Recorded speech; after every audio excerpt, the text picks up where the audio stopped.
Hi welcome back to my channel. അപ്പോൾ നമ്മൾ ഇന്നലെ കുഞ്ഞിനുള്ള റാഗി പൊടി ഉണ്ടാക്കുന്നത് കാണിച്ചു. ഇന്ന് അത് വെച്ച് നമ്മൾ കുറുക്കുണ്ടാക്കാൻ പോവുകയാണ്. ഞാൻ 1.5 സ്പൂൺ അളവിൽ ഇവിടെ റാഗി പൊടി എടുത്ത് കുറച്ച് വെള്ളം ഒഴിച്ചിട്ട് നന്നായിട്ടൊന്ന് കട്ട മാറുന്ന രീതിയിൽ മിക്സ് ചെയ്തു. അതിനുശേഷം കുറച്ച് വെള്ളം കൂടെ ഒഴിച്ച് നമ്മളിത് വേവിച്ചെടുക്കാൻ പോവുകയാണ്.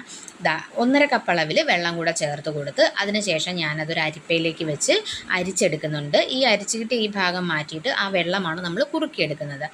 ഈ ഒരു പരുവത്തിൽ കിട്ടി. ഇനി ഇത് നമ്മൾ മീഡിയം ഫ്ലെയിമിൽ വെച്ചിട്ട് കൈവിടാതെ നന്നായിട്ട് ഇളക്കി കുറുക്കിയെടുക്കണം. ഞാൻ അതിലേക്കൊരു ശകലം പനങ്കൽക്കണ്ടം കൂടെ ചേർത്ത് കൊടുത്തിട്ടുണ്ട്. ഒരു പകുതി വേവൊക്കെ ആയി വരുമ്പോഴത്തേനും ഞാൻ അതിലേക്ക് ബ്രസ്റ്റ് മിൽക്ക് ചേർത്ത് കൊടുക്കുന്നുണ്ട്. ഇത് ഓപ്ഷനിലാണ്, ഞാൻ ചേർത്ത് കൊടുക്കുന്നുണ്ട്. കുറച്ചുകൂടെ ഹെൽത്തി ആയിട്ട് കുഞ്ഞിന് നമുക്ക് റാഗി കൊടുക്കാൻ പറ്റും. ഇത് നന്നായിട്ട് വേവിച്ച് നല്ല കുറുക്കി ഒരു ദോശമാവിൻ്റെ പരുവത്തിൽ നമ്മൾ അതിനേലും കുറച്ചുകൂടെ ലൂസായിട്ടുള്ള ഈ ഒരു കൺസിസ്റ്റൻസിയിൽ നമ്മൾ എടുക്കണം. അതിനുശേഷം അത് തണുക്കാനായിട്ട് വെക്കുമ്പം നല്ല കട്ടിയിൽ നമുക്ക് കിട്ടും. ഇപ്പോൾ ഈ ഒരു പരുവത്തിൽ ഞാൻ ഓഫ് ചെയ്യുകയാണ്. ശേഷം തണുത്ത് കഴിഞ്ഞപ്പോൾ നല്ല കട്ടിയുള്ള കുറുക്കായിട്ട് നമുക്ക് കിട്ടിയിട്ടുണ്ട്. പാലൊക്കെ ഓരോരുത്തരുടെ ഇഷ്ടത്തിന് നമുക്ക് ചേർത്ത് കൊടുക്കാം. അപ്പോൾ അത്രയേ ഉള്ളൂ. Thank you for watching.